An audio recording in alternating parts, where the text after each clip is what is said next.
fake news. Turner.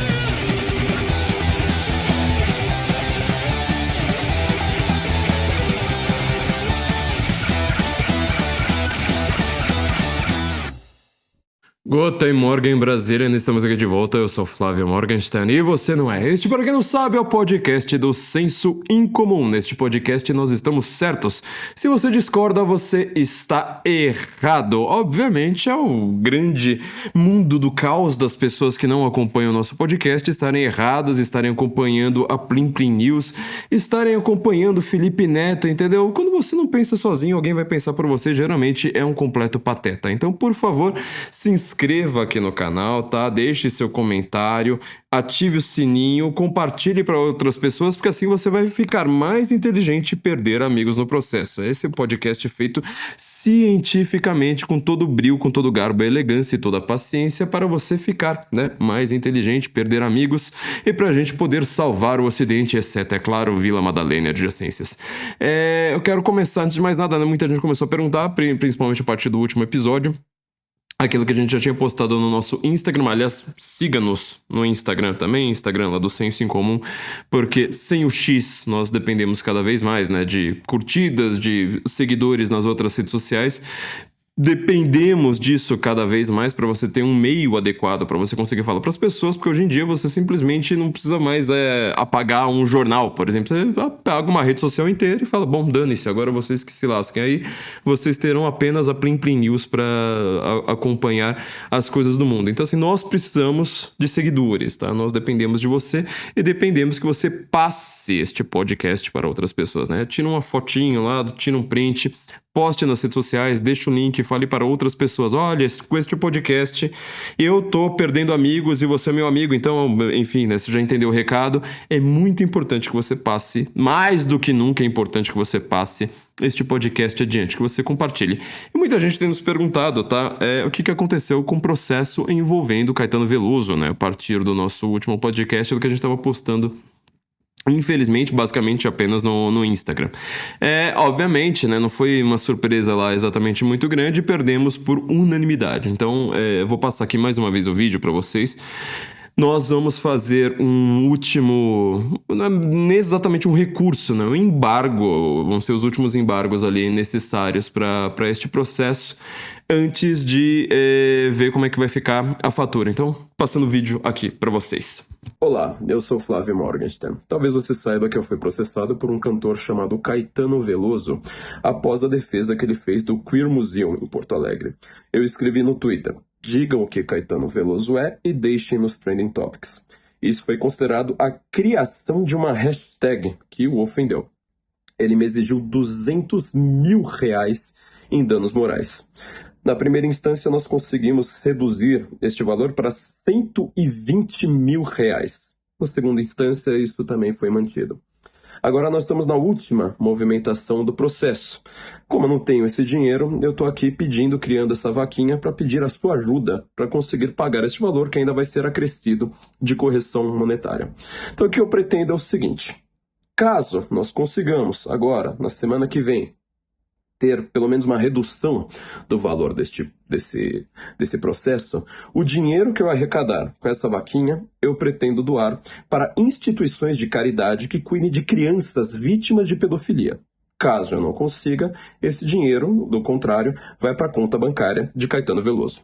Nosso último argumento, agora, na terceira instância, é o seguinte: o mesmo tribunal que me condenou a pagar este dano moral de R$120 mil, mais correção monetária, ele exigiu indenizações menores para casos até que envolveram morte. Por exemplo, no mesmo dia do julgamento do meu caso, no mesmo dia, foi exigido R$100 mil, menos, né, por um erro médico que resultou no falecimento de uma adolescente de 15 anos.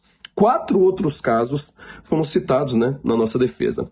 Em outro caso, um bebê que sofreu cegueira por erro médico conseguiu uma indenização no valor de R$53,2 mil. Um outro caso de um acidente que causou a perda permanente dos movimentos da mão direita de um trabalhador gerou indenização de R$50 mil. Um cidadão que teve a perna decepada por um caminhoneiro recebeu indenização de R$100 mil.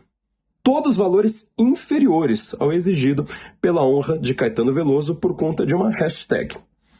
Diante dessas discrepâncias, nós temos esperança de que haja uma reconsideração da parte do tribunal. Eu estou organizando essa vaquinha para pagar essa condenação.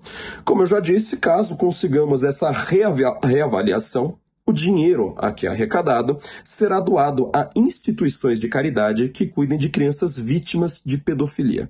Caso não consigamos, esse dinheiro vai para a conta bancária de Caetano Veloso. Eu conto com todos vocês. Deus os abençoe, agradeço muito. Muito obrigado. Bom, entenda, né? Então, nós estamos procurando uma entidade que cuidasse de crianças vítimas de pedofilia, né? Vítimas de abusos sexuais. Espero que de alguma forma a gente ainda consiga passar esse dinheiro para as crianças. Eu encontrei, inclusive, uma entidade muito interessante aqui em São Paulo, que ela cuida de crianças haitianas, crianças fugidas da guerra, que chegam aqui às vezes, sabe, só com a mãe correndo, só com o pai, sem família, às vezes completamente sem família. Essa entidade cuida dessas crianças haitianas, né, fugindo ali do Haiti. E ela não cuida simplesmente assim, vou te dar um apoiozinho aqui, um tapinha nas costas, sabe? Passa a mão na cabeça e vai lá pra frente. Não, você consegue adotar uma criança, tá? Não coloca dentro da sua casa, né? Mas você vai acompanhando, de fato, se essa criança tá indo pra escola, se ela tá tirando boas notas, assim por diante. A Missão Belém aqui, recomendo pra todo mundo que conhece o trabalho deles.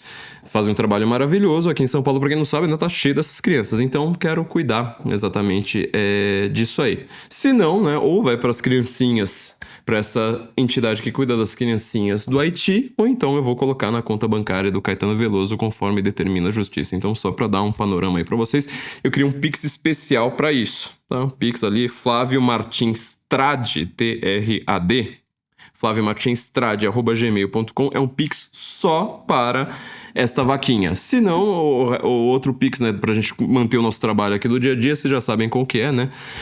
flaviomorgan@sensoincomum.org. Nós pedimos, então, mais uma vez para você que nos deu apoio aí mais substancial neste mês por conta de todo esse processo. Esperamos que de alguma forma algum milagre aconteça e a gente consiga dar esse dinheiro para as criancinhas, né? Esse Pix, flaviomartinstrade@gmail.com, não é pra mim, as pessoas não estão dando dinheiro pra mim, é focado aí nas crianças, ou então a gente vai colocar na conta bancária do Caetano Veloso, tá bom? Bom, é isso, gente, e queria agradecer muito, tá? Rezando muito aqui por vocês, agradecer muito, porque vocês foram sensacionais numa semana sem X, numa semana de censura, numa semana de 7 de setembro, numa semana que tava todo mundo preocupado com outras questões, assim, mais imediatas, né? Mesmo assim, a gente conseguiu uma bela de uma arrecadação. Foi muito legal ver a mobilização de vocês por essa causa. Então, queria agradecer muito aqui de coração, porque vocês foram simplesmente fantásticos, né? Foi uma coisa, assim, incrível, tudo que tava acontecendo por aqui. Bom, vamos lá, né? Eu quero falar hoje a respeito da tão defendida, aclamada, assim, colocada na mídia como se fosse assim a panaceia de tudo, a tal da democracia. A gente já fez alguns episódios sobre democracia. Tô escrevendo um livro também, né, entre outros projetos, a respeito disso aí. Algumas coisas aconteceram, principalmente quando eu comecei a escrever esse livro faz 7 anos já, né, no Brasil, que deram uma bagunçada ali no coreto. Eu vi que algumas coisas que eu tinha escrito seriam consideradas hoje, né? Oh, meu Deus, você onde já se viu citar Platão nesses dias, né?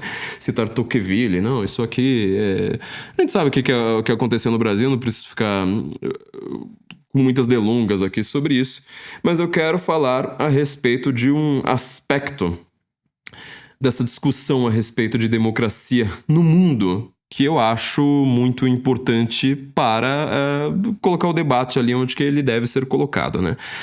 Democracia, como nós entendemos na modernidade, que não é o sentido correto platônico, desde Platão até pelo menos o iluminismo escocês ali, então você conta aí 23 para quase 24 séculos de debates no mundo, no qual a democracia era entendida como uma coisa, de repente, do nada, assim, ela foi entendida como uma coisa completamente diferente do que ela é, e esse sentido corrupto de uma linguagem corrupta é o que permanece hoje, este sentido, ele precisa ser colocado ali de uma maneira mais clássica, vamos dizer assim, né? Como o vernáculo determinava como era na grande pesquisa da ciência política entendida por muito tempo.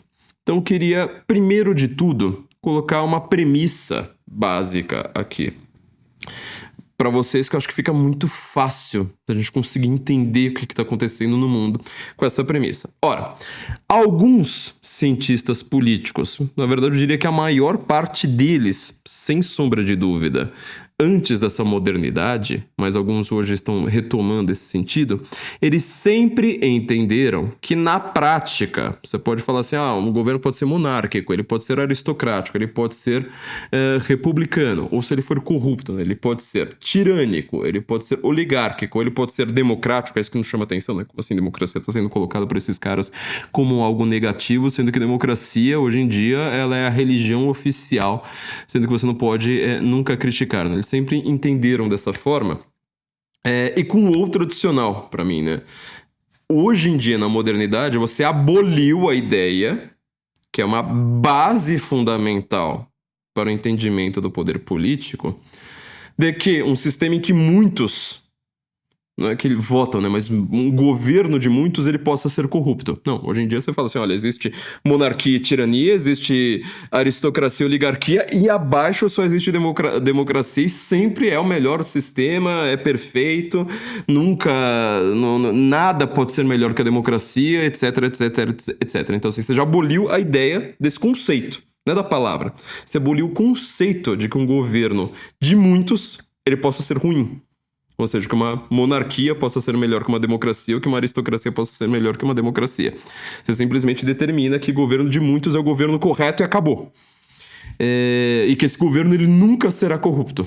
Nunca. Ele nunca vai gerar um resultado ruim. Então, além disso, alguns cientistas políticos, né, a maior parte deles, como eu estava dizendo, eles entendem que na prática das práticas, todos esses governos eles são governos de poucos. Ou seja, um rei ele nunca consegue governar de fato sozinho.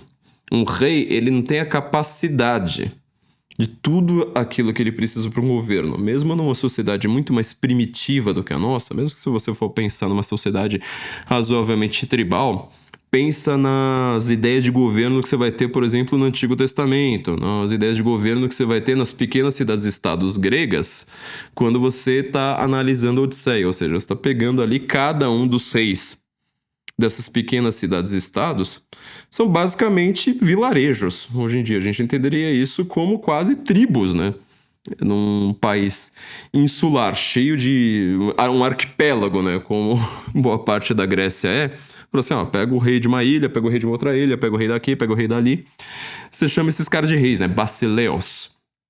Porém, nem mesmo numa sociedade assim bem simplesinha, como é uma sociedade grega, esse rei ele governa de fato sozinho. Então, não tem essa capacidade. Sempre você vai ter para a ordem daquela sociedade outras pessoas. Então é sempre um governo de poucos. Tá? Então, na prática das práticas, todo esse sistema, na hora que ele vai ser... Na hora que você vai pensar, por exemplo, na ideia do processo decisório daquelas pessoas que de fato exercem o poder... Esquecendo que a tia Neide lá, ela também tem uma possibilidade de poder, porque de 4 em 4 anos ela vai votar, ou coisa desse tipo. Não, na prática das práticas, aquela pessoa que exerce poder político sobre a polis, né, sobre uma cidade, ou hoje em dia sobre uma megalópole, ou sobre um país, ou sobre um conglomerado transnacional, sempre serão poucas pessoas. Isso significa que o número de pessoas que de fato mandam no processo decisório, né? Não, a tia Neide lá, não, qualquer pessoa, tem um votinho aqui, mas serão sempre poucas pessoas. Esse número é determinante para nós. Ou seja, se você tem oligarquia ou aristocracia. Você tem essas duas possibilidades de governo. Você tem formas de justificativa para este governo, que é isso. Pode ser, é por história, é por voto, é por tradição, é por uma crença como aquele povo, é por uma simpatia, né? É por uma superstição. Aí você vai falar assim, mas você tá falando lá das tribos perdidas na África. Não, eu tô falando principalmente da modernidade, né? Se tem uma coisa na qual a modernidade acredita na superstição. Ou seja, não adianta você rir de quem tá lendo o horóscopo do jornal, sendo que o modelo de gestão hoje, né? Falar que você é, por exemplo, você é dono da Petrobras, as pessoas que estão lá no Congresso, elas te representam de alguma forma, elas estão preocupadas com você. E isso é uma superstição. Entendeu? Então, essa base de poder, ela pode ser variável. De fato, tradicional, pode ser monárquica, pode ser com muitas pessoas, isso aí não importa. Na prática, quem exerce de fato o poder são poucas pessoas. Primeiro parênteses aqui importante para nós entendermos. Se são poucas pessoas, você reparou que o uso do termo ditadura hoje, ele tá bastante confuso. Porque você sempre fala de ditadura pensando, imaginando, né? Vem até visualmente na sua mente uma pessoa só mandando. Ou seja, você está abolindo fechei o Congresso, aboli todo o sistema jurídico de um país e agora eu vou governar sozinho, blá, aquela coisa toda. Não é assim que ocorre. Você pode reparar, toda a ditadura no século XX, ela não aboliu de fato as instituições de um governo. Mesmo os países europeus que eram democracias antes, né, sei lá, no final da Primeira Guerra, quando todos eles viram democracias, para você virar uma tirania, você não, no máximo que você vai fazer é fechar o Congresso, mas você não atua de fato sem um Congresso. O que você geralmente faz é transformar o legislativo em um monopartido, ou seja, confundir o partido e o Estado. Isso pode ocorrer, né, como foi na Revolução Bolchevique, que aí você tem um único partido, na verdade uma parte de um partido, olha que coisa bizarra, né? Uma parte de um partido que era o Partido Bolchevique, como o único partido permitido, ou nos totalitarismos, né, que a gente já conhece ali da Europa na década de 30, ou então você deixa todos os outros partidos sem meios. Isso é uma coisa também bastante comum em numerosos países em vários momentos. Ou seja, existe o Congresso, existe uma discussão parlamentar, mas na prática sempre vai ser um só que vai mandar. Se você analisar a história do Partido Bolchevique, que o Lenin fez com o Partido Bolchevique, né, que ele era um gênio do mal para tudo, o que ele fazia era isso. Assim, mesmo quando a gente perde eleições, na prática a gente acaba ganhando porque a gente está tirando os meios de ação de todos os nossos inimigos um por um. Então, mantém-se aquele jogo, né, aquela encenação parlamentar, inclusive com a defesa constante de falar eu sou da democracia. Marx fez isso, os bigodinhos lá da Alemanha de 33 também fizeram isso. É importante que a gente retome isso aí, né, porque eles eram contra a democracia liberal e a democracia parlamentar, nunca gostaram de parlamentarismo. Isso não significa que eles não tinham um apreço, né, por ficar defendendo a democracia ali um pouco antes de subir ao poder. Muito importante frisar isso. Mas você repara, eles não aboliram a Suprema Corte, eles simplesmente pegaram a Suprema Corte e falaram assim, vamos tirar as pessoas que estavam ali, vamos colocar outras pessoas na Suprema Corte. Quer dizer, você continua em todos os totalitarismos no século XX com o legislativo, com o executivo, com o judiciário. Essa tripartição do Montesquieu, ela não foi suficiente de maneira nenhuma para segurar os ímpetos ditatoriais, os ímpetos totalitários do século XX. Ponto. Deveríamos assumir isso historicamente. Falar assim, olha, tem um problema aqui, que a gente não tem a solução lá prontinha lá no iluminismo francês, porque precisamos de um choque de iluminíssimo no Brasil. Não. O problema ali permanece. De maneira nenhuma. Então, assim, mesmo uma tirania, quando você pensa numa ditadura, mas é um homem só que manda, na prática não é um homem só, é uma oligarquia. Você achar que, sei lá, o Goebbels não tinha poder na Alemanha, né, que Himmler não tinha poder na Alemanha, você não sabe história. Você precisa entender que na prática, inclusive, né, alguns desses totalitarismos e alguns dos sistemas de governo mais brutais, despóticos, assassinos da humanidade em tempos recentes, eles têm tripartição de poder lá tudo certinho. Coreia do Norte tem tripartição de poder. Tá? Em alguns casos, né, como por exemplo, você vai lá achar... pensa, por exemplo, na Síria. Mas é super tradicional, não sei, mas é o primeiro lugar que você não sabe que não tem nada de tradicional naquele tipo de governo. Um sistema bem moderninho, por sinal. Bashar al-Assad, tal como o bigodinho lá da Alemanha, ele não manda.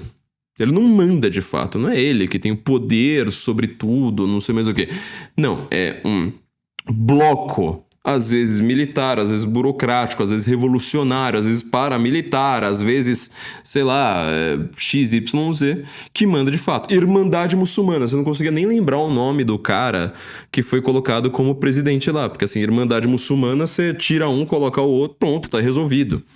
Modelo de instituições hoje, paramilitares e ou terroristas. É a mesma coisa. Modelo da Venezuela. Você acha que o Maduro é quem manda de fato na Venezuela? Maduro tá muito longe de ser a pessoa mais inteligente, sei lá, numa sala na Venezuela. Quer dizer, ele tá colocado lá justamente para ser o cara em quem a comunidade internacional vai bater, enquanto outras pessoas mandam de fato. Então, mesmo em sistemas despóticos, tirânicos, ditatoriais, não é uma pessoa sozinha.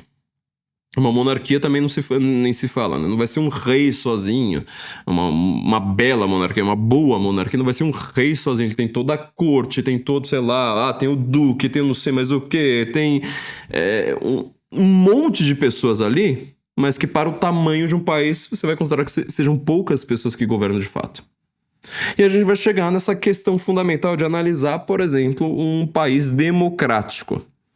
Democrático, obviamente, em sentido moderno, ou seja, democracias liberais. Democracias liberais que elas são entendidas como os países com liberdade, aqueles países que hoje em dia você consegue ir e falar assim, olha, eu fui pra lá, me diverti, não tive problema com a polícia, tem, sei lá, oposição, tem protesto de rua, tem, sei lá, o que você quiser ali. Tem pessoas que discordem do governo e elas não sofrem busca e apreensão, não sofrem quebras de sigilo, não são colocadas em inquéritos ilegais por conta disso. Nestes países, são muitas pessoas de fato que governam, ou na prática, o processo decisório, a forma como a tomada de decisões políticas, da polis, do país, são, na verdade, poucas pessoas. Você olha, por exemplo, tá? Eu já tô tentando também fazer uma pesquisa sobre isso, uma ideia antiga que eu tenho retomado de tempos em tempos. Vamos supor, você vai pegar uma máquina do tempo, voltar para o Brasil, volta 300 anos no Brasil. O que você vai ver? Né? Uma situação completamente diferente em termos tecnológicos, uma demografia muito menor. Aí você chega nas instituições políticas que são bem incipientes, são bastante diferentes do que elas são hoje. Você vai chegar no Maranhão e eu não duvido que você vai ver, por exemplo, uma disputa entre alguém de sobrenome Dino e alguém de sobrenome Sarney. Você vai chegar em São Paulo, você vai ver, sabe, na hora das benfeitorias lá, das fazendas, não sei mais o que, de quem é que tá mandando ali na economia do país, que já tava mandando desde aquela época, alguém de sobrenome Dória, tá? É difícil até você acabar no esbarro.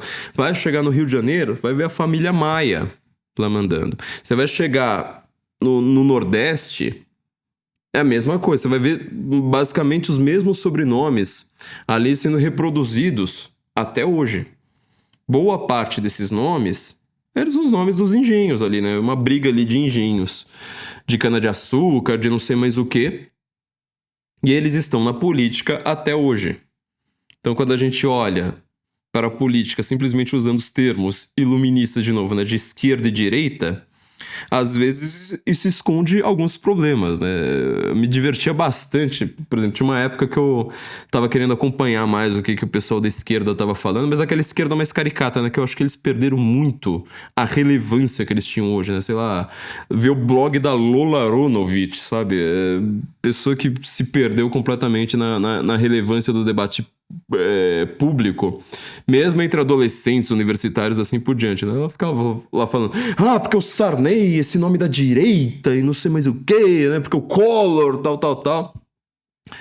E você vai ver na prática, tipo, o Sarney sai do governo fazendo um governo completamente keynesiano, depois o que ele tá fazendo até hoje é defendendo os políticos de esquerda. Estes políticos de esquerda, 90% deles ali vão ter os mesmos sobrenomes ali desde lá de trás. Então, quer dizer, você tentar fazer uma política de direita hoje no país é você lutar, aquilo que a gente fica falando o tempo todo, né? Você tem que lutar contra o sistema. Você tá lá comendo nas beiradas, de repente aparece um nome que consiga ter algum apoio popular. Basicamente, ele tem as suas e não tem mais nada. Não tem nada dentro do sistema a seu favor.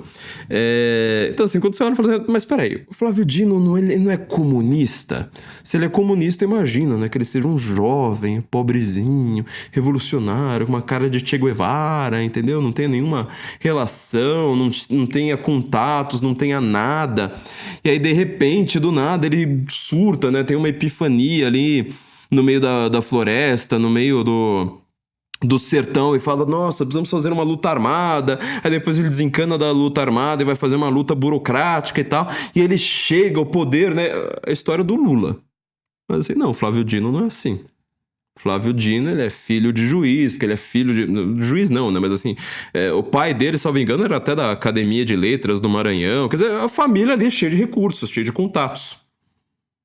Então, eu falo assim, mas por que o Flávio Dino é comunista?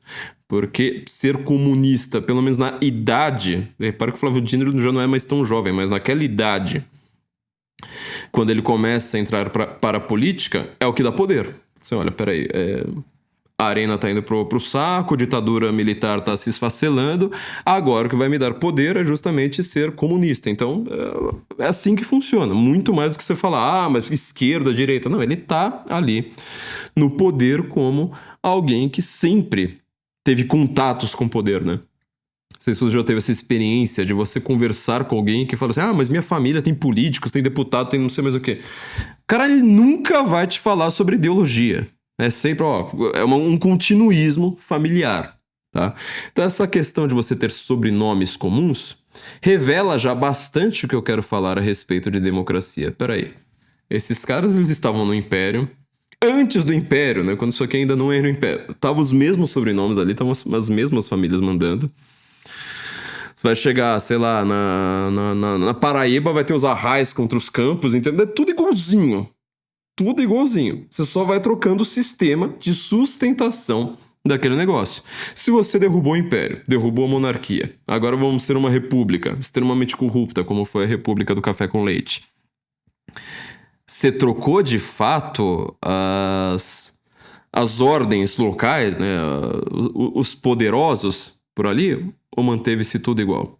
Às vezes tem alguns influxos, por exemplo, vou usar um exemplo aqui de São Paulo. São Paulo teve só recentemente 3 prefeitos de sobrenome libanês, né? Maluf, Kassab e Haddad. Os 3.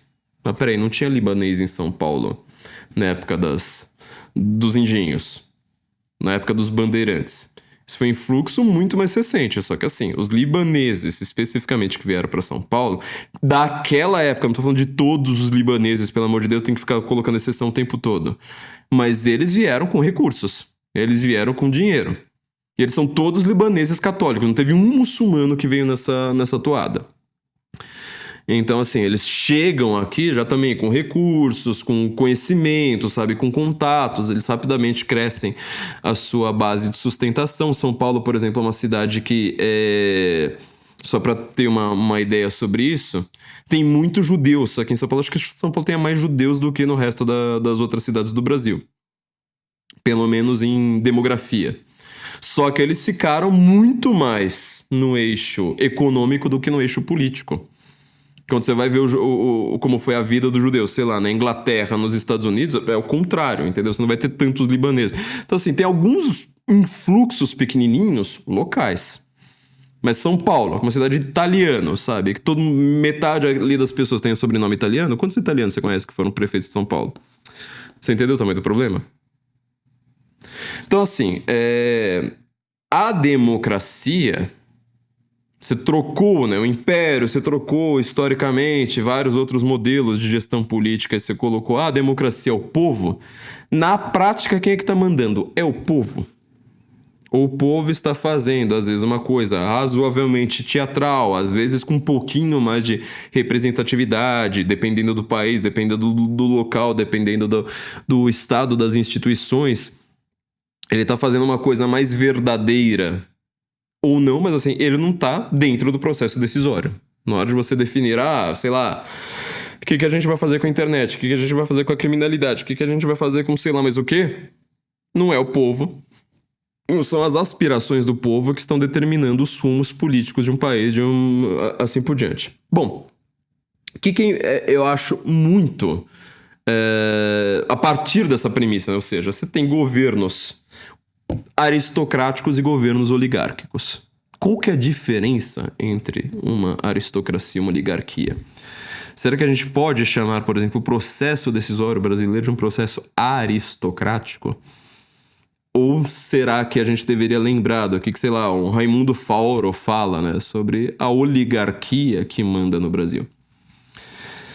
Era o intelectual de esquerda que o professor Olavo de Carvalho mais gostava, né? Falando sobre o Brasil, que no final das contas, acho que o Raimundo Fauro hoje, ele em vez de estar fundando o PT, acho que ele estaria a um pequeno passo de estar defendendo o governo Bolsonaro, estaria meio igual ao Aldo Rebelo, sabe? Falando assim, se livra desse bando de oligarcas que só querem dinheiro, poder e estão se lascando pro povo, tá? Estão se lascando pras opiniões do povo. Qual que é a principal diferença entre oligarquia e aristocracia, segundo Aristóteles? Só que eu vou pegar aqui um conceito o conceito platônico, na verdade, e trazer um pouco para a Idade Média e depois a gente vai caminhar para frente. É a ideia do bem comum. Ou seja, um governo aristocrático são poucas pessoas mandando, mas visando o bem comum. Olha de novo para os grandes reis, para aquelas pessoas que exerciam certo poder em sociedades minúsculas. Antigo Testamento, os exemplos literários que eu sempre dou, né? Antigo Testamento, quando você olha o que eles estão fazendo na Ilíada, o que eles estão fazendo em qualquer livro antigo, sabe? Vikings. Quando você vê bons reis, quando você vê boas pessoas governando, o que elas estão pensando? No bem comum daquela sociedade. Olha, nós temos um problema aqui, como que a gente resolve isso pelo bem comum? História dos reis Davi e Salomão. Pronto, exemplo fundamental. Ou seja, são bons reis, são aqueles reis que o povo clama, pelo qual os judeus estão até hoje esperando uma volta, falando assim, nós precisamos voltar a construir o terceiro templo para voltar a ter um rei Davi que vai nos salvar, ou um rei Salomão, entendeu? Só que eles são bons reis porque eles pensam no bem comum. E o que é um oligarca? São um pequeno grupo de pessoas pensando em si próprio. Um oligarca, ele está pensando sempre em se usar o aparato de poder que ele tem para justificar seu próprio poder, só que assim, tudo aquilo lá que você tem como uma estrutura de Estado, como uma estrutura de poder, seja dinheiro, seja mídia, seja, sei lá, tradições, qualquer uma dessas coisas, ele usa para si próprio.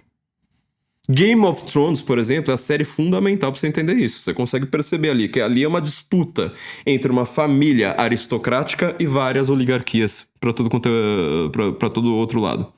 Que você consegue ver ali como uma diplomacia, né? Fala assim, esse cara aqui, ele pode ser uma pessoa boa, etc. Aí você fala assim, mas quais são os aristocratas que nós temos nas outras famílias, nos outros reinos, nos outros tronos? É exatamente isso. Essa é a grande graça do Game of Thrones. É você falar assim, olha, o jogo dos tronos aqui, você fala assim, olha, um aristocrata no meio de oligarcas, ele tá lascado.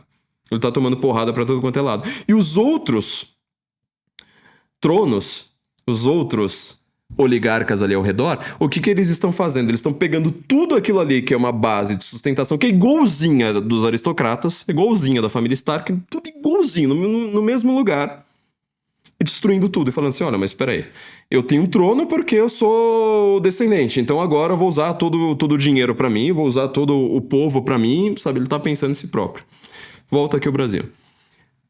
As pessoas, os políticos que mandam no Brasil. Dentro da democracia, mas agora nós temos voto, agora não é mais império, agora voto é universal, agora você tem eleições livres para todo mundo, agora não sei mais o quê. Eles estão pensando em si próprios ou eles estão pensando no bem comum? Essa pergunta é muito fácil de ser respondida, mas eu vou deixar essa para você. O problema é o seguinte, quando nós falamos isso, nós esbarramos numa dificuldade que não é pequena. E aqui a gente tem que fazer um resumo muito grosseiro para a gente conseguir chegar em algum lugar.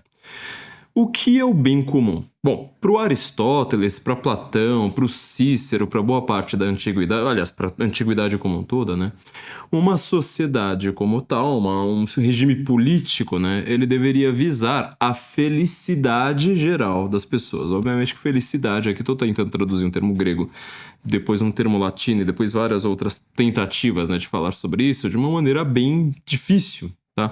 Quando você vai chegar no direito, por exemplo, você entender bem o que está acontecendo nos últimos tempos por aqui, você vai perceber alguns problemas muito graves com isso aí. Porque essa definição de felicidade, ela é complexa, ela é espinhosa, principalmente quando você fala em uma felicidade geral, que ela não é, de fato, a somatória das felicidades individuais. Isso é impossível. É uma felicidade voltada a uma concepção, obviamente, de verdade, uma concepção de bom, tá? Uma concepção de belo, uma concepção... Quer dizer, são várias coisas interconectadas aqui. Então, quando você vai falar, por exemplo, sobre bem comum, como é dito hoje, por exemplo, o que é a função social da propriedade? Quando você vai falar, por exemplo, sobre a felicidade como liberdade individual, por isso que eu não gosto muito desse papo liberal de falar separar liberdades individuais de liberdades coletivas, porque você tá pegando em primeiro lugar um conceito bem moderninho, né? Tudo bem que os liberais também foram criadores desse negócio, mas você vai ter choques ali, ter choques problemáticos. Porque uma felicidade, dependendo da liberdade individual, ela vai esbarrar na liberdade do outro. E aí a gente vai ver o tamanho do imbróglio no qual nós vamos chegar, principalmente no aspecto jurídico da coisa. Então essa felicidade geral...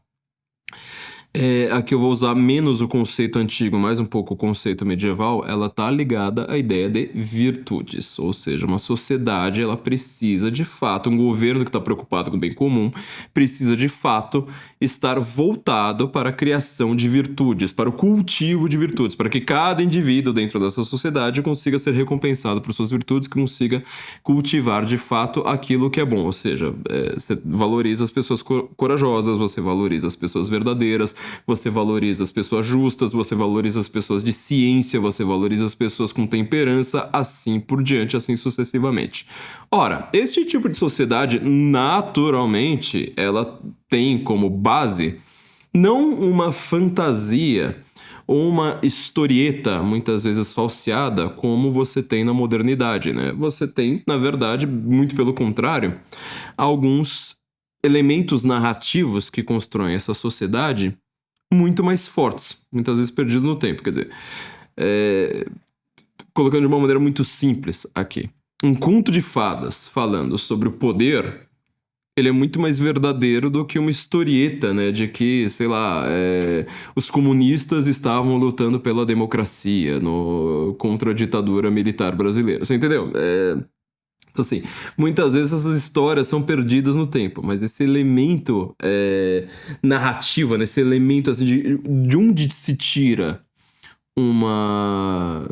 algo de fato, né, para você manter aquela estrutura social, aquela estrutura estatal, aquele instrumento, muitas vezes com força física sobre os cidadãos para manter aquilo ali em ordem, saber para que lado que a sociedade vai. É muito mais verdadeiro, sei lá, se você for pegar um conto medieval do que esses elementos narrativos de hoje. O que seria, então, nesse sentido, um bem comum traduzido em termos práticos, né, em termos, vamos dizer, que usem deste poder repressivo, inclusive, do Estado para lidar com a população. Vamos lá. Pense, por exemplo, um exemplo que um amigo meu me deu, numa casa de prostituição. Essa casa de prostituição, ela tem uma função social da propriedade, como é entendido a partir do liberalismo, a partir da Revolução Francesa, a partir de um direito que ele é codificado, né, cada vez com mais detalhes, com jurisprudência, com não sei mais o que, com doutrina. Como que você coloca a função social da propriedade de uma casa de prostituição dentro do direito? Essa casa de prostituição, ela tem função social da propriedade?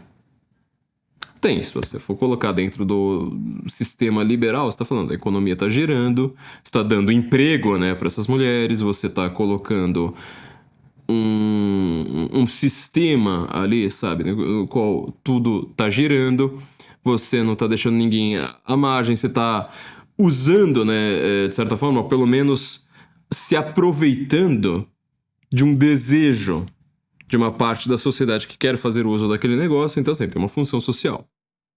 Pelo Código Canônico, isso que nós entendemos hoje, né, como um bem comum, uma casa de prostituição, ela pode ter sua função social da propriedade.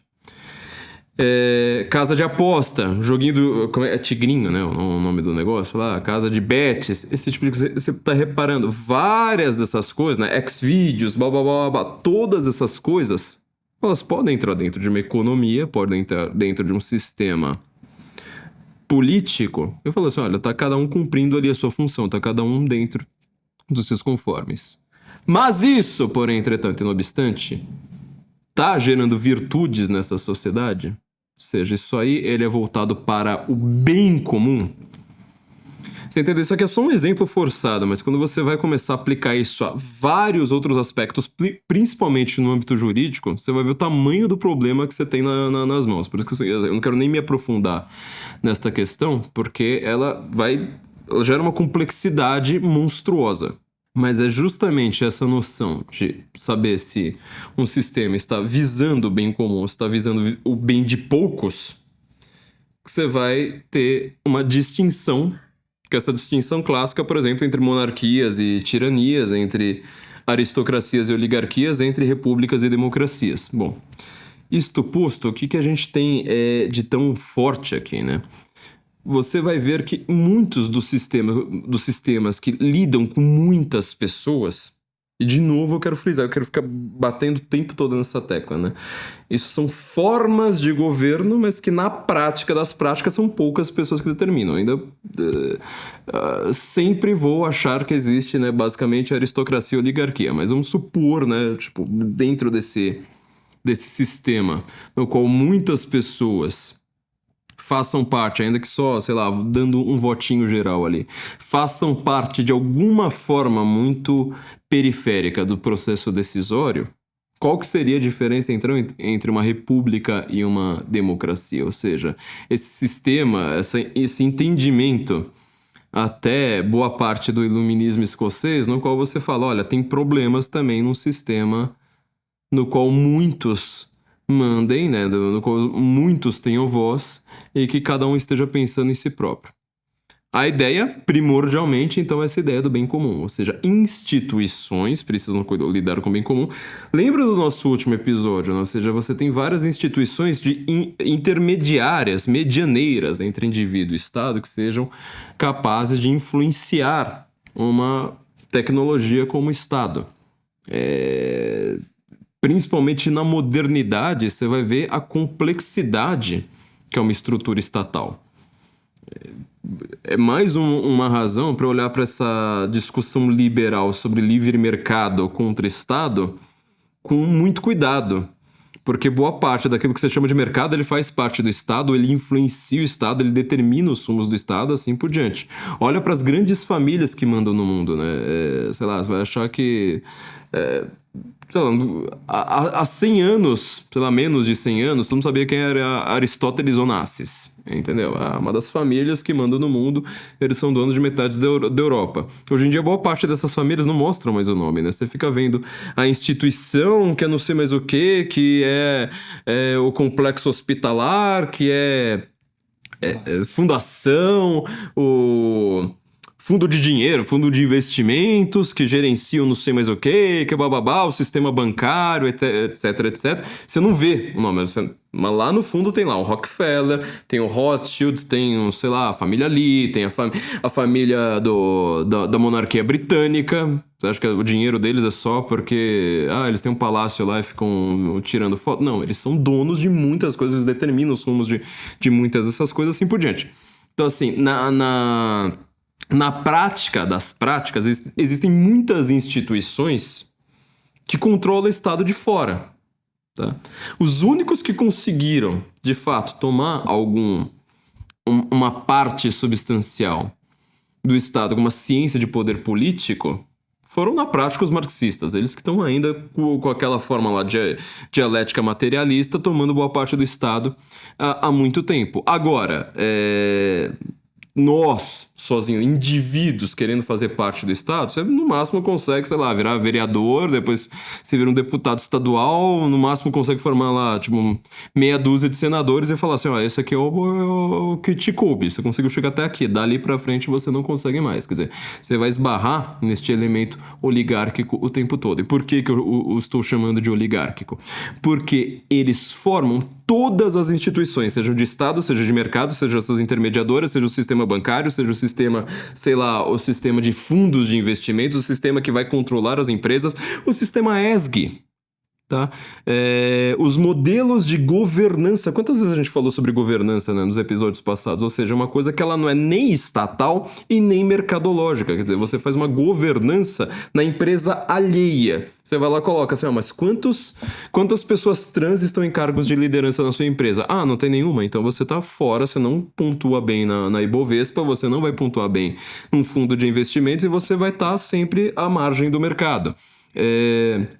Olha para a Avenida Paulista, olha quantas empresas estão ali na Avenida Paulista, cada um daqueles prédios lá de escritórios, não sei com quantas empresas, veja quantas não estão lá com a cartilha ESG, cartilha de governança. Então, assim, todos esses elementos de governança, de governo, de mercado, de não sei mais o que, eles não estão visando o bem comum.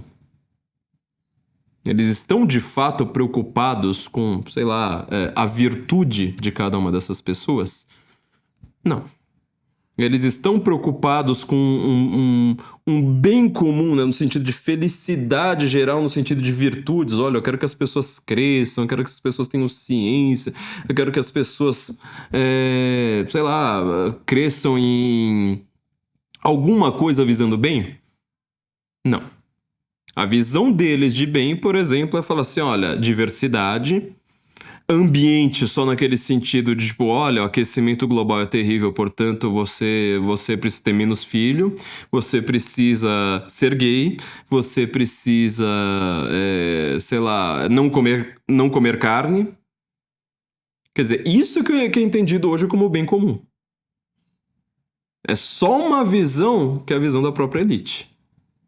É uma visão completamente corrupta. E corrupta que eu também estou usando o sentido clássico da coisa, né? Ou seja, o sistema que é corrupto é o sistema que ele parou de pensar no bem comum. Agora faz uma pausa aqui no que eu estou falando. Sistema jurídico brasileiro hoje, sistema jurídico... Não precisa nem ser brasileiro, tá? Mas é que assim, pra nós a questão jurídica ficou grotesca, né? O sistema jurídico mundial, hoje, ele tá preocupado com o bem comum? Tem lá uma lei falando, olha... a liberdade de expressão é garantida neste país. Beleza, legal. Na prática das práticas, na hora que você vai chegar lá e falar assim, olha, uma decisão governamental aqui sobre desinformação, sobre fake news, sobre fact-checking, sobre o que você pode dizer ou não numa rede social. Se essa rede social ela vai ficar no poder ou não. Eles estão baseando-se no bem comum, numa interpretação correta, ou eles estão falando assim, olha... Tem um fundinho aqui de uma meia dúzia de oligarcas ricaços e poderosos, que depois vão criar estudos científicos, que depois vão criar, sei lá, não sei quantas relações públicas e mais jornalistas e mais acadêmicos para falar, ó, tá vendo? A democracia ela só funciona quando você controla muito bem o que as pessoas dizem na internet. Você entendeu? Isto é um modelo oligárquico.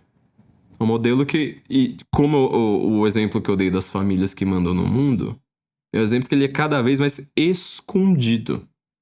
Ele é um modelo de sombras. Você não consegue fazer auditoria naquele negócio. Você não consegue, às vezes, falar assim, olha, mas quem foi a pessoa dentro de uma rede social, dentro de um modelo lá de governança sobre fake news de uma rede social? Quem que é o processo? De um CPF para processar? Não, você não consegue. Você só consegue processar a Apple. Você só consegue processar um Google da vida. Você já sabe que você vai perder o processo. Não adianta, não é mais uma coisa tete a tete. Então, assim, a ideia de bem comum no mundo de hoje é uma ideia perdida. Lembra que o professor Olavo de Carvalho, ele sempre comentava... aliás, foi uma das frases que ele falou no final da sua vida, que mais geraram rebuliço. As pessoas não entendiam muito bem o que ele estava falando. Ele falou assim, a democracia ela não se sustenta na democracia. A base da democracia não é uma base democrática. Porque não foi assim, tá todo mundo lá, democraticamente votando e votaram por ter democracia. Não. Democracia ela estava numa base histórica. O que isso aí significa na prática? Olhando historicamente, você vai ver que a maior parte, pelo menos na Europa, né? Eu tô aqui porque senão fica muito bagunçado, mas pelo menos na Europa, principalmente continental, você vai ver que a maior parte, assim, mas maior parte que eu quero dizer assim, sei lá, mais de 95% desses países, deve ter uma outra exceção ali, desses países que eram monarquias até a Primeira Guerra Mundial, eles se tornam democracias, se tornam repúblicas parlamentares ou sei lá mais o quê, com a guerra. Perdendo a Primeira Guerra Mundial, você transforma aqueles países em democracia. Por que a Inglaterra não virou uma democracia? Em primeiro lugar, porque ela já tinha lá vários modelos, né, dessa própria família, a família Stuart, que estava lá mandando e desmandando o tempo todo. Eles tiveram vários modelos para você começar a falar assim, olha, mas veja bem, agora vai ter voto aqui, agora vai ter parlamento, agora vai ter decisão, blá, blá, blá, blá. Mas você não tinha ainda um sistema que necessitasse da derrubada da monarquia. Quer dizer, eles conseguiram conjugar ali uma coisa com a outra, ficaram no poder, estão de certa forma, não estão no poder, mas estão no trono até hoje. Mas os outros países, eles perdem a guerra, começa a democratizar todo mundo. Democracia, democracia, democracia, democracia.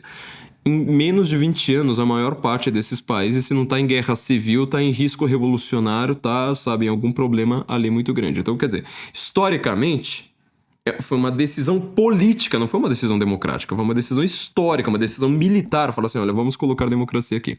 Quem coloca esta democracia, quem, assim, impõe a democracia à Europa, é o Woodrow Wilson, presidente americano, que ele foi entendido por muitos e muitos anos, né, quase 100 anos depois de sua morte, como aquele presidente impoluto. Que assim, esquerda e direita nos Estados Unidos falam, mas o Wilson é uma maravilha. É igual você fala meio do Kennedy, né? Ou sei lá, muita gente na esquerda evitou criticar o Reagan por muito tempo, né? Pelo que o Reagan fez contra o comunismo. Então, isso aí foi uma imposição histórica. Não tinha nada de voto ali. Inclusive, o Woodrow Wilson, para se reeleger, ele se reelege no meio da Primeira Guerra, se reelege em 1915, com a guerra, o que eles chamavam de Guerra Europeia, né? A Grande Guerra Europeia.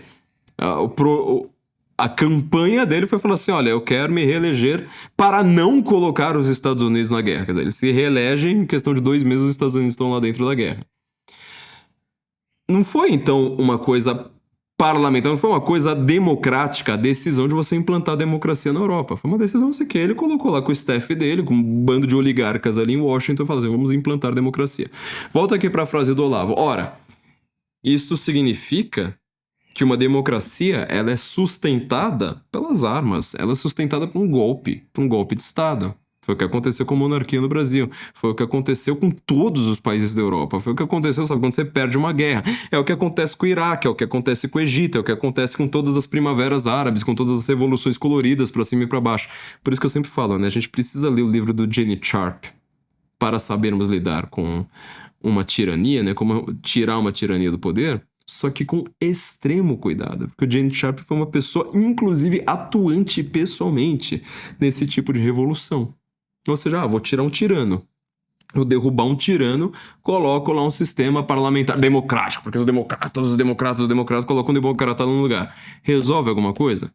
Ele pode colocar na sua biografia, né? Tiramos o Saddam Hussein, o Iraque tá em ordem. Tiramos o Mubarak, o Egito tá em ordem. Tiramos, sei lá, alguém na Tunísia. A Tunísia tá em ordem. Uma piada, entendeu? O caos que vem depois é, às vezes, muito mais violento do que um sistema tirânico que estava ali. Então, o controle, né, a forma como você faz esse tipo de mudança histórica precisa ser muito cuidadoso. Eu lembro que era um exemplo que uma vez eu falei sobre o Nelson Mandela. Há muito tempo chocou nas pessoas. Que eu tinha que falar assim, olha, o Nelson Mandela, ele foi eleito com a ajuda dos brancos. Aí todo mundo fala, não, mas peraí, o Nelson Mandela tinha aquela luta contra o apartheid, não sei mais o quê. Foram só os negros votando. Peraí. Se o sistema, que se chama apartheid, ou seja, nós votamos à parte, porque o resto da África do Sul não tinha um sistema tribal, todo mundo se matando ali a troco de nada. Os holandeses implantam aquele sistema falando assim, nós vamos só colocar os brancos votando, porque senão a gente vai perder todas. É um sistema à parte, um sistema de segregação racial claro. Ali. Como assim os negros votaram no Mandela? Teve ajuda. Teve toda uma negociação ali dos holandeses para colocarem, ou dos afrikaners, né, como eles se chamam, para colocar o Mandela no poder. Quando eu falei isso, todo mundo ficou assim chocado, mas é exatamente o modelo que do problema que o Olavo estava colocando. Falou assim, a base democrática, ela não é democrática. Ela anteriormente tem uma decisão histórica, uma decisão nas armas, no golpe, com tiro, com guerra, com morte, com genocídios, para você então colocar um sistema democrático no lugar, tá? Só que aí, qual que é, para mim, o grande problema no qual, aqui foi até o presente momento, que eu falei foi uma espécie de análise anterior. Eu quero agora uma análise dessas democracias liberais, como elas estão no poder atualmente. Qual que é, para mim, o maior problema? Se você for ver a definição que tenta se dar de democracia liberal, você pode pegar, sei lá, do Francis Fukuyama até, sei lá, um cisnóia aí escrevendo bobagem no Brasil, né? O que a gente tem de tão curioso? Primeira questão que eles colocam é o voto. Democracia é quando todo mundo vota. Todo mundo tem o direito ao voto, então você vai lá ter um voto universal. Você tem alguns problemas aqui, às vezes curiosos. Porque voto em si, ele não significa necessariamente melhor governo. O grande chamariz de uma democracia em relação ao sistema da velha ordem, então seria falar assim, olha, mas então, às vezes você vota num cara ruim. Um país votou num cara ruim. Mas, porém, na próxima eleição ele vai ser julgado e as pessoas votam em outra pessoa. Como assim? Sendo que a pessoa que está gerenciando a máquina pública, ela sempre tem mais capacidade de ser reeleita do que quem está fora. Segundo problema. Isso aqui é só um problema muito básico. Segundo problema. Os sistemas de votos de um país, eles não são definidos, de novo, eles não são definidos democraticamente. Eu acho que eu nunca vi num país alguém ganhando uma eleição falando, eu vou mudar o sistema de votos. Fernando Henrique, para criar a lei da reeleição, né, ele não faz isso. Ninguém. Quer dizer, isso é de novo uma questão oligárquica. É uma questão fechada, portas fechadas, esfumaçadas, como de um filme de gangster, no qual você determina como vai ser o sistema de votação de um país. Terceiro problema, tá? Vamos fazer um outro paralelo com o sistema penal, sistema jurídico. Um júri. Júri, você vai lá colocar um número ímpar de pessoas. Vamos colocar 11 pessoas pra fazer igual aquele filme 11 Homens. O nome do original é 11 Homens e uma Sentença. 11 Homens e uma Sentença. É que o nome original dele é 11 Homens em Fúria. 11 Angry Men, acho que é alguma coisa assim. 11 Angry Men, né? Ou seja, 11 Homens Bravos. É por isso que é interessante o nome original dele. 11 Homens Bravos. Você viu que você tirou a virtude aqui, né? Você tá justamente com vício. Falou assim, são pessoas nervosinhas ali. É um filme interessantíssimo. Se você quiser falar sobre direito, pelo amor de Deus, veja esse filme. Basicamente chega lá um caso de, não lembro se é assassinato, sei lá, mas alguma coisa penal ali envolvida. E todos os elementos do negócio estão falando assim, o cara é culpado. Beleza. Aí fala assim, olha, passaram ali pelo júri.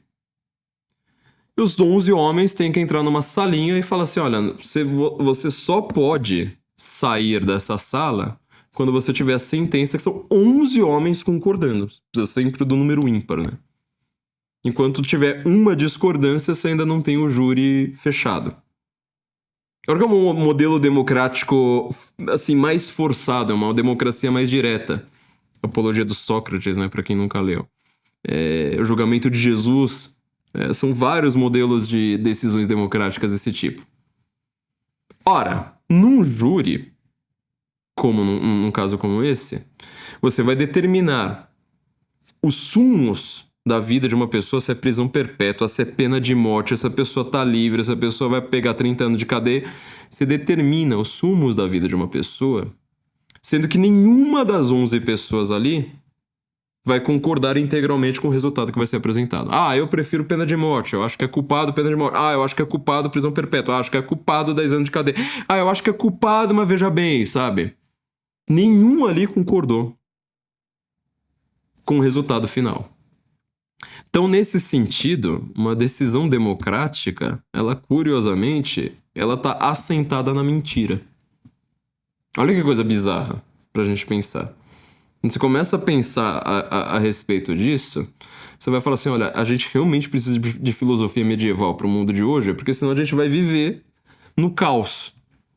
E na narcotirania. A gente fez um episódio inteiro sobre a narcotirania, o episódio sobre porque nossos inimigos parecem tanto com o Rei Leão, exatamente falando sobre isso.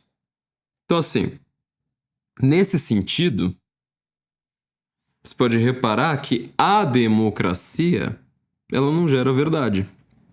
Muito pelo contrário. Ela tá assentada em um modelo meio mentiroso. E aí você tem alguns problemas adicionais, né? Que eu não quero nem entrar aqui, mas assim, mas eles ainda são problemas que valem a pena serem comentados, né? Por exemplo, você vai decidir se você precisa, sei lá, você tá com um problema médico muito grave. Você vai decidir se você quer fazer uma operação de alto risco ou extremamente invasiva que vai te deixar com não sei quantas sequelas. Democraticamente. Pergunta opinião pro seu médico, pergunta opinião pra sua tia, pergunta opinião pro seu vizinho. Faça sei lá, um bingo no bairro. É assim que você toma uma decisão. Você entende, então, que exatamente nos problemas e nas crises sociais é exatamente quando você apela para soluções antidemocráticas. E a gente vai ter que lembrar, né? O George Agamben, um grande marxista, um dos melhores pensadores da esquerda, né? Acho que depois do Antônio Negri, acho que ele é o melhor pensador de esquerda hoje no mundo. Ele fala, aquilo que era, principalmente a partir do 11 de setembro de 2001, aliás, estou gravando no 11 de setembro aqui, né? A partir do 11 de setembro de 2001, e agravado pela crise de 2008 por 2020, a exceção virou regra. O problema é que hoje nós usamos só a exceção. Então, o modelo de gestão, modelo de governança e modelo de política do século XXI é o modelo da exceção. Tá?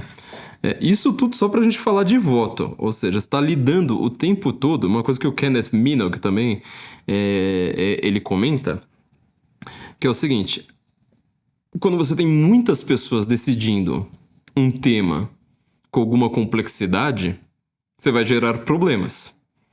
Estes problemas, você vai precisar de uma nova definição política ali. Cada uma dessas definições, elas não vão ser determinadas democraticamente. O problema mais simples que a gente consegue analisar hoje é o problema das redes sociais, né? Ou seja, agora tem muito mais gente falando, agora você não tem mais pessoas universalmente famosas, agora você não tem simplesmente a Rede Globo determinando o que é verdadeiro, o que é falso, o que é, sei lá, é válido e o que não é. Você vai ter outras visões, outras narrativas, outras explicações, outras fontes nas redes sociais. Então o que você faz? Imediatamente você manda para exceção. Fala, não, ó, a democracia ela não convive bem com redes sociais. Você vai ver gente falando, né, abertamente, ó, estou defendendo a democracia. Como seria bom se as pessoas não falassem? Como seria bom se a gente controlasse o Telegram, o WhatsApp, o Twitter, etc. Falam isso abertamente. E ninguém consegue perceber e falar assim, mas espera aí, cadê aquele negócio de bem comum? Cadê aquele negócio de várias pessoas podendo falar, podendo ter liberdade de expressão, assim por diante? Então, essa definição de democracia liberal baseada em voto, ela já tem um problema só quando a gente analisa a questão do voto. E só para a gente ainda concluir esta parte, a forma como você determina um voto, a forma como você determina quem vai ter poder, ela de novo não está visando o bem comum. Muito pelo contrário. Ela quer determinar o bem de determinadas pessoas, principalmente essas pessoas escondidas, essas pessoas que não aparecem. As famílias que governam o mundo desde o começo da modernidade, as instituições meio obscuras transnacionais, sociedades secretas, grupos de pressão, assim por diante. Você consegue ter uma sabedoria baseada em voto? A maior parte das pessoas votou, portanto estamos sábios aqui. Você consegue ter ciência baseando-se nisso? Olha para 2020. Ciência hoje são basicamente duas coisas: Átila Yamarino e CPI da peste, da CPI do circo. Hoje em dia, quando você vai falar sobre ciência, você não tem pesquisa, você não tem debate, você não tem... sai um estudo, portanto vai ter um outro estudo que vai questionar aquele estudo e aí você vai chegar numa dialética e indo pra frente. Não, muito pelo contrário. O que é chamado de ciência hoje é um poder político. São os estudos da Fundação Rockefeller, são os estudos da Fundação Bill e Melinda Gates. É só isso, e se você discordar, tome porrada, porque você é um negacionista anticientífico. Tá? Qual a próxima questão? Estado de Direito. Quer dizer, se além de voto, numa democracia liberal, você tem Estado de Direito. Isso, pra mim, é uma coisa muito curiosa, porque eu falo assim, mas espera aí, não existia Estado de Direito anterior? Quer dizer, existe democracia porque ela garante o Estado de Direito, mas os modelos que existiam antes da democracia se tornar tão espalhada pelo mundo eram de direito. Você vai me dizer que não existiam leis? Sei lá, o Império Alemão não tinha leis? Veja, por sinal, que essa ideia de você ter legisladores, ter principalmente o poder legislativo como uma força suprema, ela não se altera. Os mesmos caras que estão hoje no parlamento de qualquer país europeu eram as mesmas famílias que estavam nos impérios, eram as mesmas famílias que estavam na época das monarquias. De novo, igual eu falei do Brasil, né? Você vai pegar uma máquina do tempo e voltar no passado, você acha que você vai falar assim, não, lá é tudo diferente, né? Porque hoje em dia, com a democracia, nós escolhemos nossos representantes, então os representantes... Não, meu filho. Você vai voltar em Alagoas 300 anos no tempo, vai ter alguém de sobrenome Calheiros ali. Se duvidar, vai ter um Lira ali brigando com eles. Entendeu? Então assim, você trocou o sistema, mas você não trocou as pessoas. Você mantém mais ou menos as mesmas pessoas ali no lugar. Bom, isso aí mostra que boa parte do que a gente vive é um teatro, né? E essa ideia de que você associa o império da lei, o Estado de Direito, onde as pessoas de fato têm o direito à democracia, também é uma coisa complicada. Porque na prática, a democracia, se ela não está sustentada em uma virtude, se ela não está sustentada em um bem comum, se ela não está sustentada em um direito universal reconhecido, válido, objetivo, que não está em contrato nenhum, isso que você chama hoje, né, de boa parte dessas pessoas vão chamar de jusnaturalismo, mas eu também não quero usar esse termo porque ele contém muitos vícios, principalmente pela sua visão anglo-americana, mas assim, vamos chamar, né, de direito natural. Aí sim a gente consegue perceber, ou seja, você não pode matar uma pessoa. Você pode reparar, você consegue matar uma pessoa pela sua função social. É o que você está em discussão hoje, né? Matar gente com síndrome de Down, favorecer o aborto, eutanásia. Pega um autor, né? Um jurista como Ronald Dworkin, a obra dele inteira é sobre isso. Fala assim, mas vamos liberar o aborto, vamos liberar a eutanásia, vamos liberar não sei mais o quê. Pensando numa espécie de bem comum modernista. Tá? Mas aquilo ali não é um direito natural, não é uma coisa reconhecida, válida. Você não precisa de código nenhum para você reconhecer que a vida de uma pessoa vale. Então, assim, você precisa ter algo sustentado na verdade, você precisa ter algo sustentado na virtude. Tá? E dentro de um sistema democrático, se você não tem sustentabilidade nenhuma nessas coisas, o que é que vale? O poder da maioria. Olha, a maioria resolveu votar, 50% mais um aqui votaram a favor do aborto. Pronto, tá liberado. Vamos votar, por exemplo, a favor de pena de morte para bolsonarista. Beleza. Vamos votar a favor de, sei lá, às vezes você não precisa nem de voto, né? Como você consegue presumir isso aí muito bem. Ainda mais porque nós estamos em estados de exceção constante. Vivemos sempre em exceção. Então o que você fala, no caso de sei lá, um bolsonarista, você não precisa individualizar a conduta. Você não precisa chegar lá e falar assim, olha, mas houve um quebra-quebra aqui num dia tal. Então vamos individualizar, você quebrou um relógio, pena tal. Você sim, estava tentando matar uma pessoa, pena tal. Você só escreveu, citou uma frase numa estátua usando batom. Limpou lá rapidinho, paga uma cesta básica. Não. Você fala abertamente, não precisamos individualizar conduta. Se você estava lá, você estava tentando dar um golpe de Estado, então 20 anos de cadeia para todo mundo. Você imagina se tivesse pena de morte no Brasil, né?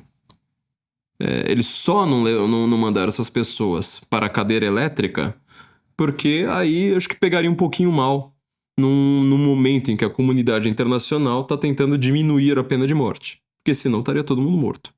Estaria vendo enforcamento público o tempo todo, um atrás do outro. Porque o que vale não é a virtude, o que vale não é o direito reconhecido, o que vale não é a verdade. O que vale é a maioria. Só que quando você não tem a maioria, você quer ter esse tipo de governo oligárquico mesmo assim. Aí você apela para essa palavra republicana.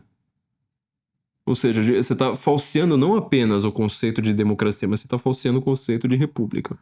Tem uma pessoa no Brasil, por exemplo, uma pessoa que fala bastante em civilização, em choque de iluminismo e tal, no Brasil, que ele pega boa parte da tradição. Na verdade, não da tradição, mas assim, do modelo de direito americano, que é escorado numa tradição, no qual você fala assim, olha, o que você tem de Constituição nos Estados Unidos é um trocinho assim que você lê em 5 minutos. E isso é a Constituição americana. No Brasil, o que eu faço? Já que a Constituição é para ser lida por juízes, então eu aplico o modelo para o Brasil, esqueço qualquer tipo de tradição, esqueço o passado e falo assim, olha, eu vou ler. Aqui eu mesmo, eu como iluminista que sou, e eu determino, porque eu sou um republicano, ou seja, eu preciso fazer um poder contramajoritário. Ora, numa república, numa monarquia, numa aristocracia, você tem constantemente modelos contramajoritários. A maioria tá querendo... É o exemplo que o Kunit Ledin dá, né? Quando ele fala dos Estados Unidos. Fala assim, olha, dependendo do estado dos Estados Unidos nos anos 50, a maioria ali era a favor de esfolar negros. Não pode. Mas a maioria determina... Não pode. Isso é uma coisa errada. Ponto. É um direito a ser reconhecido universalmente, é um direito objetivo. Ah, mas não tá em código nenhum, não tá na Constituição, eles votaram a favor. Não importa, é proibido. Você precisa da virtude, você precisa do bem comum. Esse é o sentido de bem comum. Entendeu? Você precisa observar estas coisas e falar assim, olha, a justiça, o que nós entendemos sempre como justiça, é uma coisa. Esfolar negros não tá dentro da justiça, tá no contrário. Democraticamente, quando você ignora toda essa virtude, você fala assim, não, a maioria definiu, então dane-se. Tá? Você entendeu o tamanho do problema que a gente tem aqui, né? Então, assim, essa ideia de você falar assim, a democracia é o Estado de Direito, também é bastante problemática. Porque na hora que você tem a maioria, você fala assim, pronto, agora eu passo qualquer coisa, virou direito. Uma injustiça virou o direito. Uma lei ilegal virou direito. Algo proibido, algo doloroso, virou direito. É o direito da Alemanha de 33, é o direito da União Soviética, assim por diante. Tá dentro do direito. Pronto, acabou. E quando você não tem essa maioria, você fala, mas eu sou um poder contra-majoritário. 80% das pessoas estão falando assim, olha, isso aqui é feio, eu não gosto de... Não importa, a maioria tá errada. Eu sou uma pessoa acima do bem e do mal, então eu posso fazer tudo. E aí a gente vai chegar a o terceiro ponto aqui, de um tripé do que eles chamam de democracia liberal, que é o direito de liberdade de expressão e liberdade de imprensa. Não precisa nem falar sobre isso, né? Ou seja, você tem liberdade de expressão e liberdade de imprensa quando você controla a imprensa. Isso aqui é uma coisa divertida pra gente falar pros esquerdistas mais velhos, né?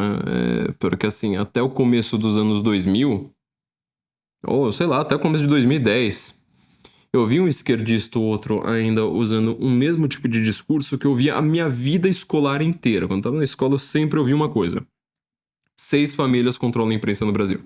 Bom, 6 famílias. Por que a gente tem tão poucos canais de TV aberta? Porque eram as mesmas famílias controlando. Então você tem lá Rede Globo, Folha de São Paulo, Estadão, sei lá, quem controla a Band, quem controla o... Acabou. Não tinha mais nada ali. Então o que eles sempre falavam? Vamos democratizar a mídia. Naquela época tinha até quando o José Serra criticando o pessoal da esquerda que estava crescendo na internet, uma vez ele falou blogs sujos. E eles falaram, nós somos os blogueiros sujos, teve o encontro dos blogueiros sujos e tal. Essas mesmas pessoas, eu aposto, todas elas, uma por uma, estão hoje defendendo a regulamentação das redes sociais. Quer dizer, naquela época, eles sabiam que os sumos do país, da política, não sei mais o que, estavam determinados pela mídia. Quem controla a mídia controla o voto. Os Estados Unidos é a mesma coisa, ou seja, o voto ele vai ter como ponto fundamental CNN e New York Times.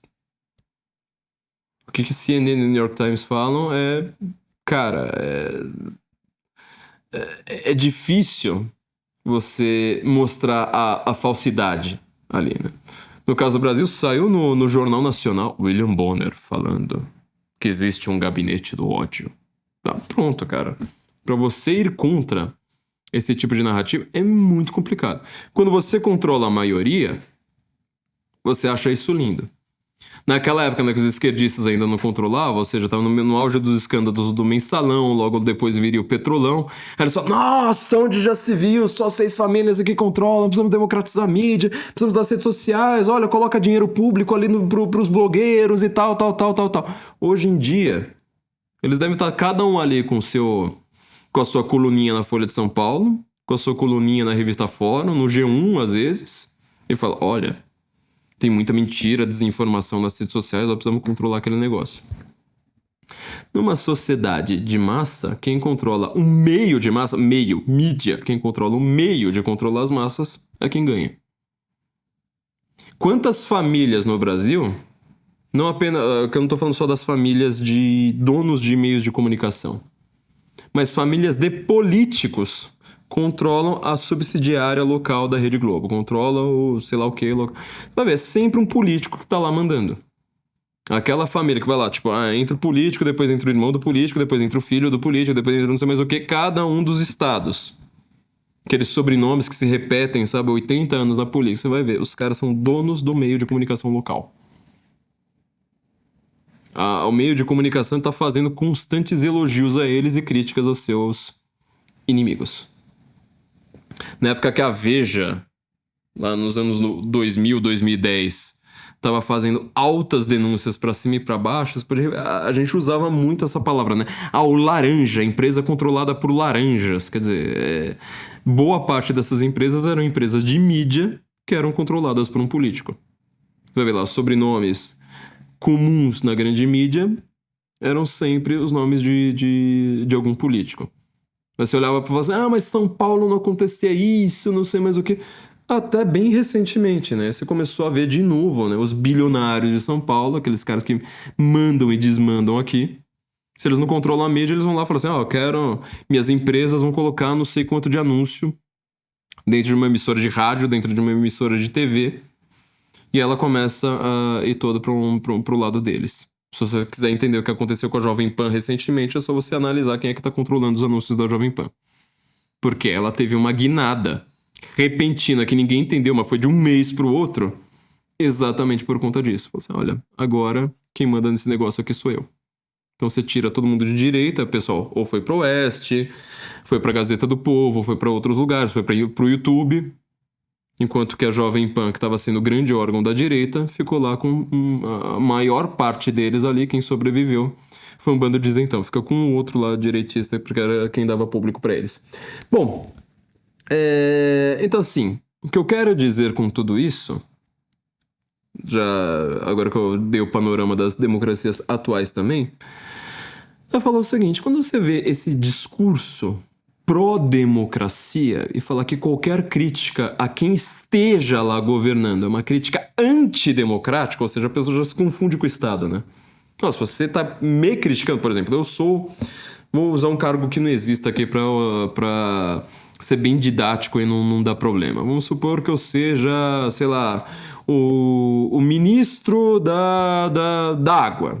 Eu sou o ministro da água. Você fala assim, ô Flávio, você como ministro da água, você tá fazendo um monte de bobagem, você tá fazendo coisas ruins, o devido processo legal não tá sendo aplicado aí dentro do seu ministério, não tem lei aqui, você tá colocando a sua vontade acima do que é o interesse da população e do que a Constituição ou, sei lá, o complexo edifício de leis de um país mande. Você está, sei lá, só favorecendo os seus cupinchas, você está criando uma oligarquia aqui, eu vou lá e falo assim, isso aqui é uma crítica à instituição Ministério da Água. Isso aqui é uma crítica antidemocrática.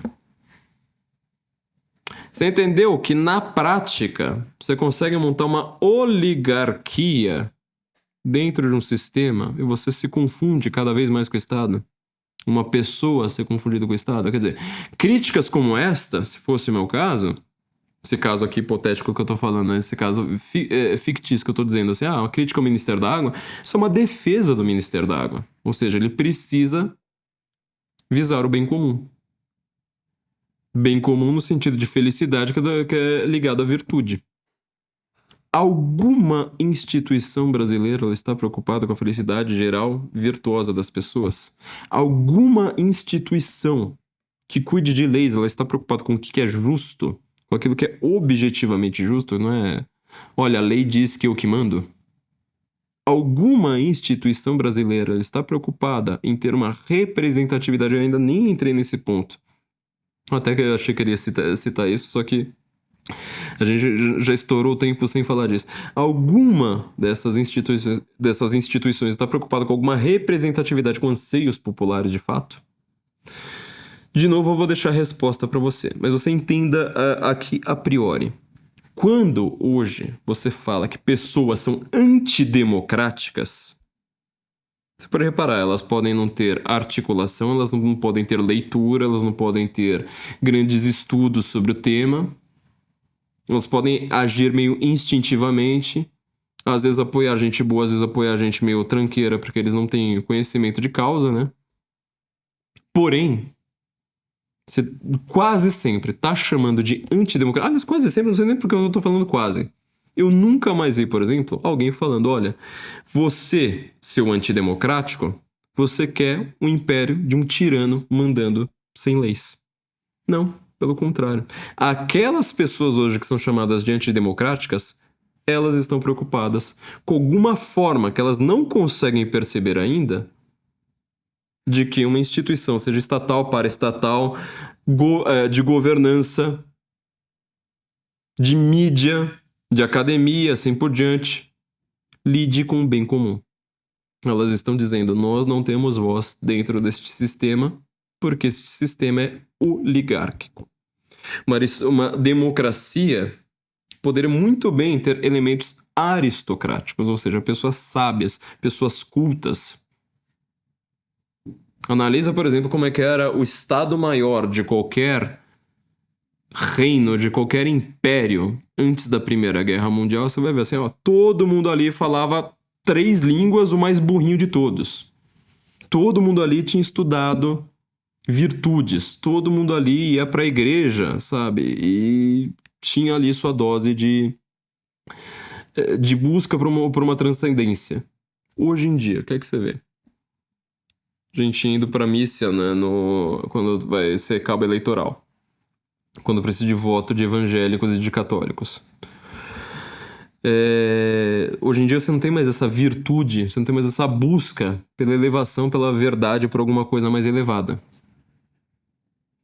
É basicamente impossível. O Kenneth Ledin, só para concluir tudo isso sobre bem comum, né? Ele fala assim, olha, é difícil você pensar em alguma instituição humana que tenha produzido mais santos do que a monarquia. Vai ter Santa Isabel da Hungria, você vai ter São Carlos, mas é um festival, um santo ali atrás do outro. Porque você estava preocupado em governar pela virtude, para a virtude, cultivando virtudes. Isto era o bem comum. A democracia hoje, você consegue imaginar alguém ali que tenha santidade? Isso vai lembrar bastante uma discussão que marcou o fim da Idade Média, e, pelo menos em teoria, ela vai ser assim, a grande discussão política de toda a modernidade. Que é uma disputa seguinte: as instituições, elas geram pessoas boas, ou pessoas boas é que precisam gerar instituições boas? Eu acho essa pergunta meio óbvia pra gente responder hoje, mas às vezes ela tem umas complexidades ali muito curiosas, né? Por quê? Algumas instituições, elas lidam tanto com essa questão de virtude, não sei se vocês pensam que é uma instituição de mídia, por exemplo, né? Se ela for de fato, tiver esses elementos aristocráticos, ela é capaz de gerar virtudes. Enquanto se ela tiver elementos ruins, né, ela vai gerar vícios. Pense hoje nas redes sociais, pense, por exemplo, no YouTube, no Instagram. Quem é que ganha seguidores?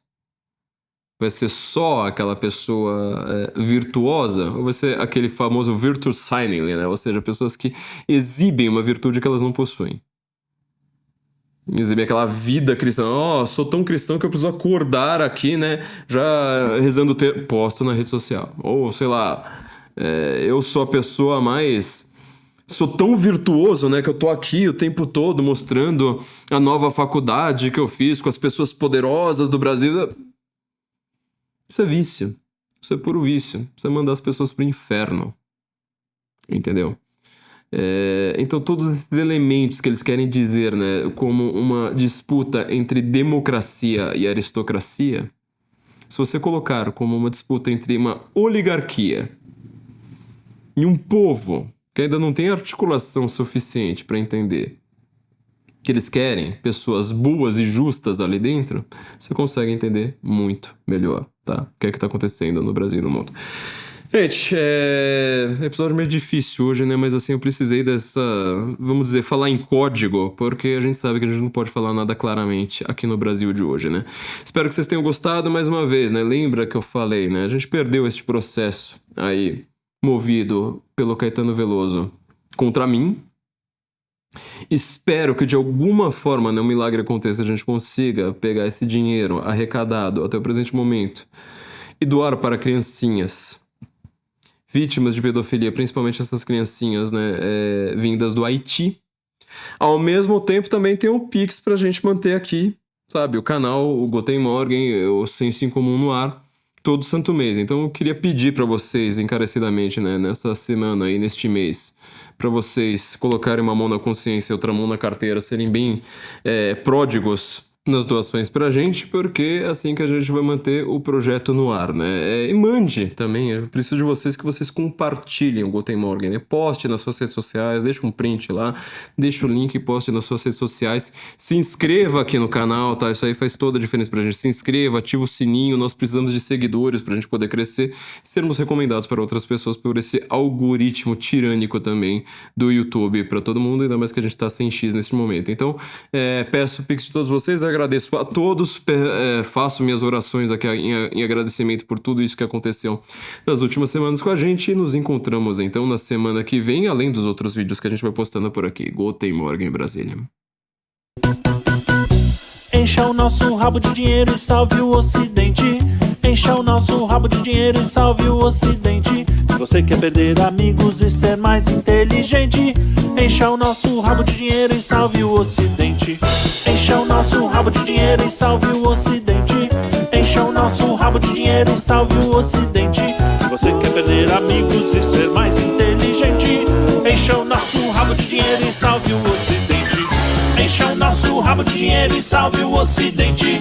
Encha o nosso rabo de dinheiro e salve o Ocidente. Você quer ficar bonito, garboso e eloquente, estar sempre correto, indubitavelmente, contar boas piadas esporadicamente, fazer aquele crush, te amar perdidamente. Enche o nosso rabo de dinheiro e salve o Ocidente.